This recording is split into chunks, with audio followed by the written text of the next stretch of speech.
युद्ध के 44वें दिन आखिरकार इजराइल ने घुटने टेक दिए। हमास ने भी युद्ध विराम पर रजामंदी दे दी है। क्या है इसके पीछे का खेल, और क्या 4 दिन बाद और भयानक युद्ध होगा? क्या हमास की कोई टैक्टिक्स है? क्या इजराइल अपनी कोई रणनीति के तहत फैसला कर रहा है? सबसे बड़ी खबर है हमास और इजराइल के बीच की युद्धबंदी।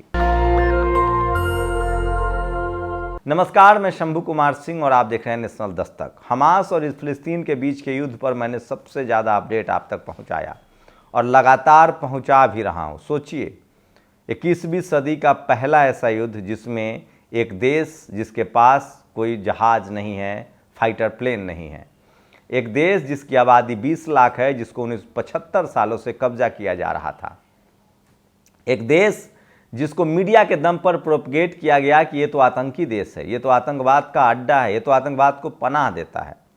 मैं तो ताज्जुब करता हूं कि पिछले 75 साल से फिलिस्तीनी किस जज्बे के साथ जी रहे थे। आपको फिलिस्तीनियों को सैल्यूट करना पड़ेगा। 75 साल से उन पर दमन, हर साल 2 से 3 बार इजराइल के हमले, हर साल उनके बच्चे, उनकी औरतें, उनके बुजुर्गों की हत्या, उनको जेल में डाल देना, सरेआम जानवर की तरह मारना पीटना। सोचिए, बंदूक के साये में आपका जीवन। उसके बाद भी फिलिस्तीन के लोग कैसे जी रहे थे, आप कल्पना कर सकते हैं।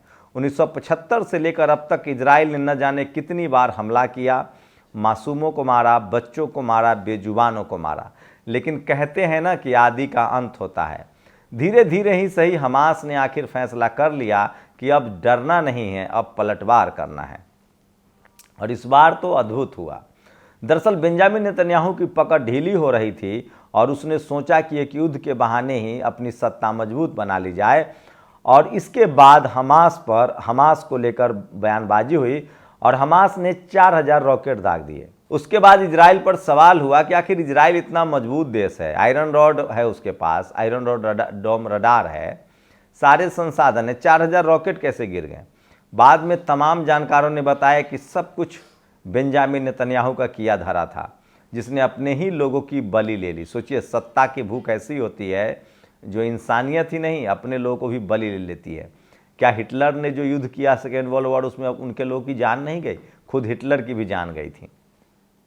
तो सोचिए, उसके बाद से इजराइल को बहाना मिल गया और इजराइल ने सरेआम बमबारी शुरू कर दी। और इजराइल ने इस बार फिलिस्तीन को तय कर लिया था कि कब्जा कर लेना। उसको अंदाज़ा नहीं था कि उसके खिलाफ पूरी दुनिया हो जाएगी।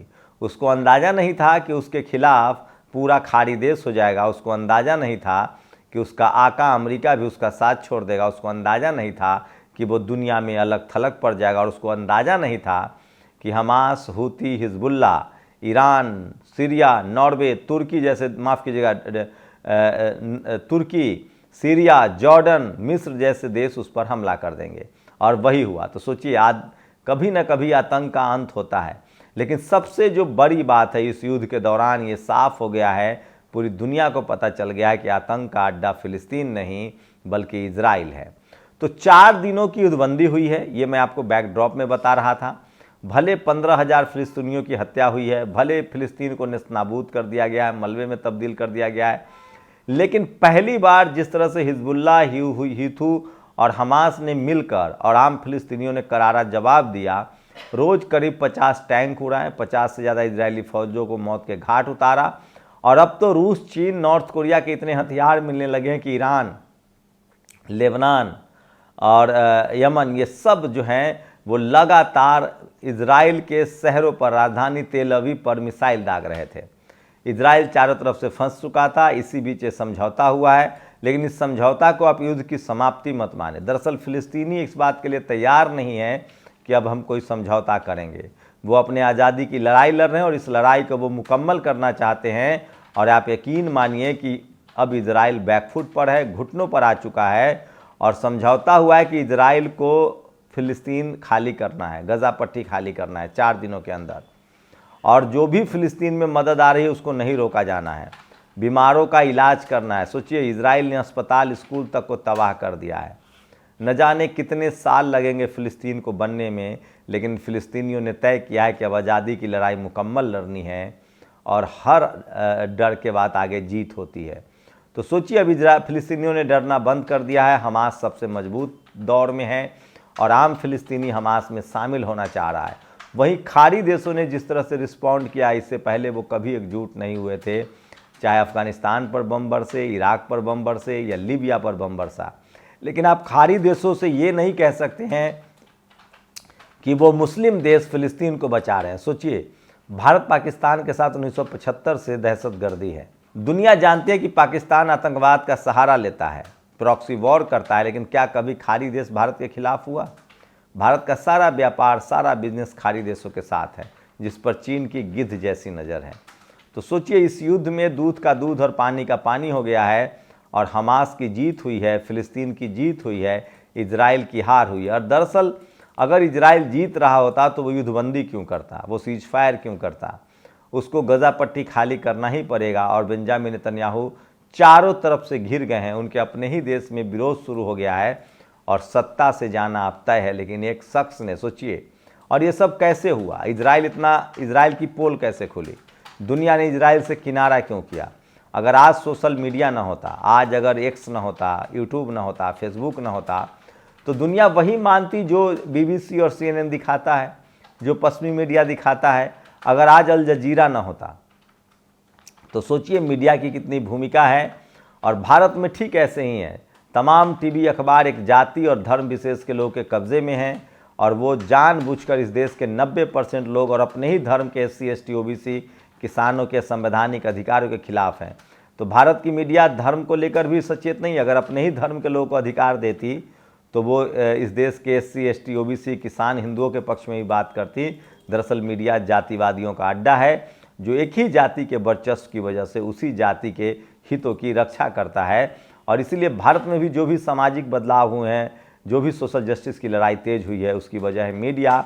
और सोशल मीडिया ने जिस तरह से इजराइल के बेनकाब कर दिया है, फिलिस्तीन को मजबूत कर दिया, उससे साफ है कि आने वाला वक्त सोशल मीडिया का है। और अब इजराइल चारों तरफ से घिर चुका है और 4 दिन बाद देखते हैं क्या होता है। इजराइल को फिलिस्तीन खाली करना पड़ेगा, गजा पट्टी खाली करना पड़ेगा, नहीं तो एक बार फिर से हमास, हिजबुल्लाह और हिथू पलटवार करेगा और इस बार का युद्ध और भयानक होगा। दरअसल इजराइल के पास अब कुछ बचा नहीं है। तेल बंदी कर रखा है खाड़ी देशों ने, इजराइल की अब बर्बादी शुरू हो गई है, उसकी आर्थिक व्यवस्था चरमरा गई है। और इजरायली लोग डरने, चूँकि जो अमीर ज़्यादा होता है, जो संपन्न होता है, वो ज़्यादा डरता है। तो जिस तरह से इजराइल पर मिसाइल दागे जा रहे थे, रॉकेट दागे जा रहे थे, आम इजरायलियों को लगने लगा है कि बेंजामिन नेतन्याहू ने अपनी कुर्सी बचाने के लिए उसे युद्ध में धकेल दिया है। इसीलिए पूरा का पूरा इजराइल बेंजामिन के खिलाफ है और अब फिलिस्तीन को आज़ादी तो मिलेगी ही। जिस तरह से फिलिस्तीनियों ने हिम्मत दिखाई है, छोटे छोटे बमों से उनको डराया जाता था, इस बार उन्होंने खुलकर सामना किया। 15,000 लोग वो खो चुके हैं, लेकिन बाकी फिलिस्तीनी की आंखों में सपना है कि इस बार हमें आज़ादी मिलेगी। और यूनाइटेड नेशंस में, चाहे दुनिया के बड़े फोरम पर अगर कोई फैसला होगा तो वो फिलिस्तीन के पक्ष में जाएगा, क्योंकि 145 देश फिलिस्तीन के साथ खड़े हैं और वो जान गए हैं कि इजराइल जो है वो एक आतंकी देश है, वो कब्ज़ा करना चाहता है। तो ये युद्ध जो है वो अब पूरी तरह से हमास और फिलिस्तीन ने जीत लिया है, इंसानियत की जीत हुई है। और आज भी 21वीं सदी में भी अगर किसी देश के पास फाइटर प्लेन नहीं है, बम बारूद गोला नहीं है, उसके बाद भी आप उसको हरा दें, ये संभव नहीं है, क्योंकि दुनिया अब सचेत हो गई है और इंसानियत के मानने वाले लोग बहुत ज़्यादा हो गए हैं। आप लोग अपनी प्रतिक्रिया जरूर दीजिए। शुक्रिया। नेशनल दस्तक की आपसे गुजारिश है कि अगर इसको बचाना चाहते हैं तो नेशनल दस्तक को सब्सक्राइब करने के लिए रेड कलर के सब्सक्राइब बटन को दबाएं, फिर बेल आइकन की घंटी दबाएं। नेशनल दस्तक को बचाने के लिए बहुत ज़रूरी है कि हर खबर को शेयर करें, लाइक करें, कमेंट जरूर करें।